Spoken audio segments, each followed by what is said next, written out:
dance.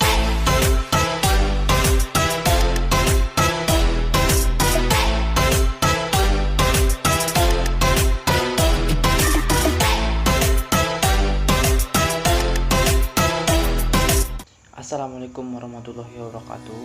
Perkenalkan, nama saya Fer Okman Putra. Pada kesempatan kali ini saya akan menganalisa unsur intrinsik dan unsur ekstrinsik dari novel karangan A.A. Nafis yang berjudul Kemarau. Novel ini adalah novel terpenting pada periode 50-an atau 1950-an. Novel ini berjudul tentang kemarau yang mempunyai tema dari novel Kemarau ini adalah usaha seseorang untuk mengubah pola pikir agar lebih berpikiran maju dan berkeinginan untuk meningkatkan taraf hidup untuk menjadi yang lebih baik dari yang sebelumnya. Dari novel ini saya juga melihat ada unsur penokohan, di mana tokoh utama adalah Sultan Duano. Dia adalah tokoh yang bersifat protagonis, suka menolong, baik, sabar, pintar, tidak mau menyerah, dan mempunyai pemikiran yang maju untuk meningkatkan taraf kehidupan dia dan masyarakat sekitarnya.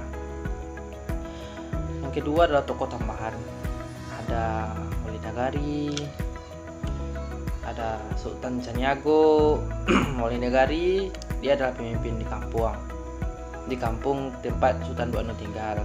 Dia adalah orang yang bijaksana, pemberani, dan juga berpikiran maju seperti Sultan Duano.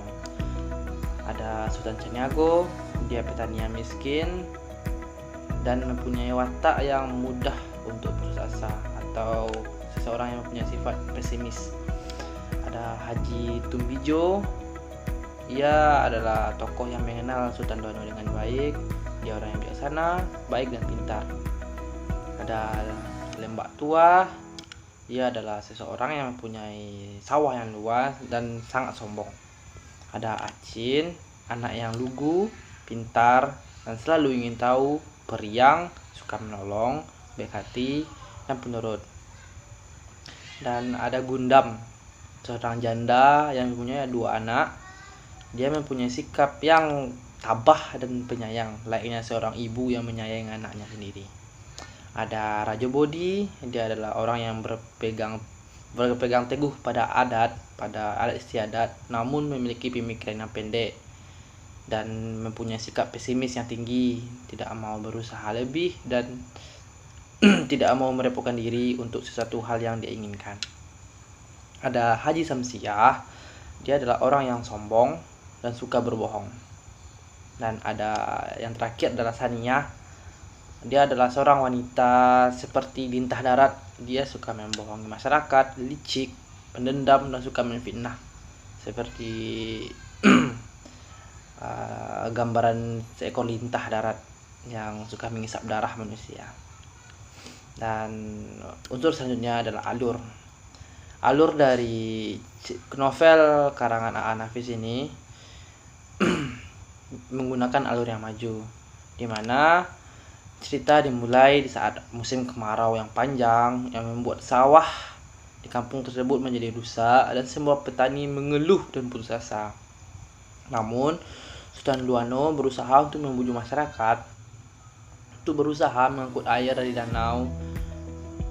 danau ke sawah. Dia terus berusaha membujuk masyarakat karena dia ingin meningkatkan dan mengembalikan sawah-sawah yang telah rusak tersebut. Namun masyarakat tidak menghiraukannya dan bahkan menganggap Sultan Duano seperti orang gila. Dan dilanjutkan hingga Sultan Duano difitnah oleh Sania, sehingga Gundam tidak percaya akan Sultan Duano, sehingga Sultan Duano diusir dari kampungnya tersebut dan pergi ke tempat anaknya ke Surabaya. Setelah itu, lambat laun dari novel tersebut, bertahun-tahun kemudian ia menemui ajalnya di rumah sakit, dan setelah ia membuka rahasia perkawinan mereka dan dengan keinsafan dan kesadaran sebagai umat Tuhan yang tawakal dan beriman, sehingga dia bertobat baru dia meninggal. Dan Arnih menikah, kemudian menikah dengan anak Haji Tumbijo, dan Masri menikah dengan teman sekerjanya. Sedangkan tokoh utama Sultan Duano kembali ke tepi danau, di mana di tempat dia berasal. Dia hidup sekumpul dengan Gundam, di mana Acin dan Ama telah menjadi anaknya dengan sah, dan mereka hidup bahagia di tepi danau tersebut. Unsur selanjutnya adalah latar yang pertama adalah latar waktu. Di latar waktu dari novel tersebut ada waktu pagi, sore, siang, menjelang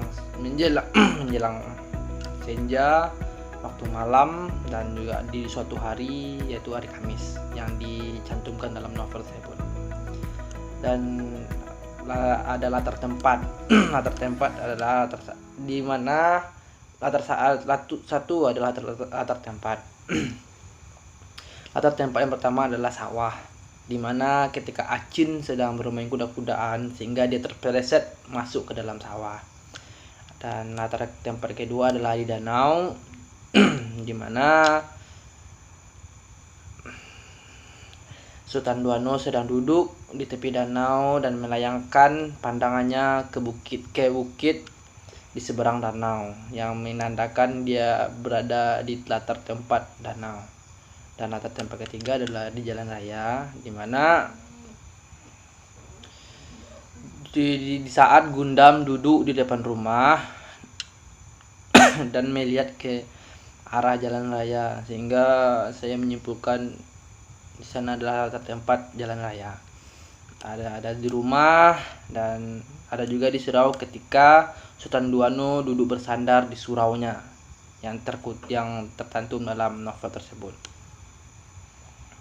Dan yang ketiga adalah latar suasana gugup ketika ada suatu topik pembicaraan ketika Acin banyak dapat bandar mak, kata anak itu menghilangkan gugupnya.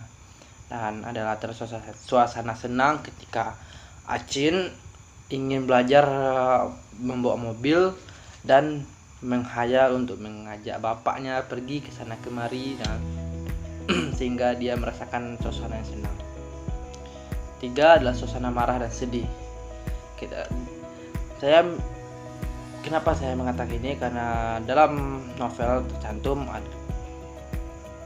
yang berbunyi, bapak orang jahat, bapak naik lewat jendela, Acin benci bapak. Lalu tiba-tiba ia menangkupkan mukanya ke atas lututnya dan ia menangis. Di sana ada Acin yang masih sedang marah, dan setelah dia marah dia langsung menangis. Makanya saya bilang suasana marah dan sedih. Yang kelima adalah suasana sedih. Yang keempat adalah suasana sedih ketika Sultan Duano merasa sedih dan patah semangat jiwanya ketika terhadap si Masri ketika Sultan Duano merasa sedih terhadap anaknya yang bernama Masri. Yang kelima adalah suasana takut ketika Sultan Duano berkata, "Kemana akan ku cari Masri? Kataku ketakutan." Dan keenam ada suasana tegang di mana, "Engkau jangan main-main pula dengan aku, Mangkuto," kata pendeka Sultan, salah seorang keluarga Sainah yang juga hadir di saat itu. Kenapa saya menyimpulkan itu? Karena jika digambarkan dalam sebuah film, hal tersebut merupakan hal yang sangat tegang dan membuat jantung berdegup kencang. Nah, unsur selanjutnya adalah unsur sudut pandang. Novel ini menggunakan sudut pandang orang ketiga, di mana dia serba tahu, baik dari tokoh utama, tokoh maupun tokoh tambahan. Kelima adalah gaya bahasa. Gaya bahasa yang digunakan oleh Hanafi dalam novel ini adalah menggunakan bahasa Minang. Novel ini adalah novel yang segar dan menarik yang menggunakan bahasa Minang, yaitu bahasa daerah. Contohnya Bedo, Wali Nagari. Itu contoh dari bahasa yang digunakan dalam novel tersebut. Yang keenam adalah amanat.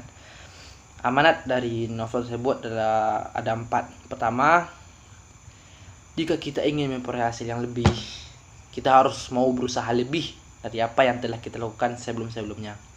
Yang kedua, hidup berjuang dengan keikhlasan adalah jalan untuk menemui Tuhan Yang Maha Esa, karena Allah selalu mengajarkan kita untuk bekerja dengan ikhlas dan tabah meskipun hasil yang kita dapatkan tidak sesuai dengan apa yang kita kerjakan.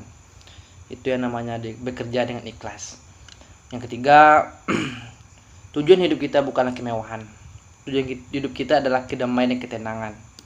Karena jika kita tidak berbuat dosa, kita akan tenang dan damai. Kalau kita berbuat dosa, kita akan dihantui oleh rasa takut, rasa sedih, dan rasa cemas. Oleh karena itu, hidup di dunia bukanlah mencari kemewahan dan kekayaan semata. Hidup di dunia ini adalah mencari kedamaian dan ketenangan hati. Yang keempat adalah, kalau kita disakiti orang, jangan langsung ambil sikap atau jangan langsung marah pada saat itu juga. Pikirkan dulu, tarik nafas atau istighfar. Karena marah itu tidak ada gunanya, hanya akan memperkeruh keadaan, seperti yang digambarkan dalam novel tersebut. Yang kedua, unsur intrinsik sudah selesai, dan yang kedua adalah unsur ekstrinsik. Yang pertama adalah nilai hakikat hidup manusia.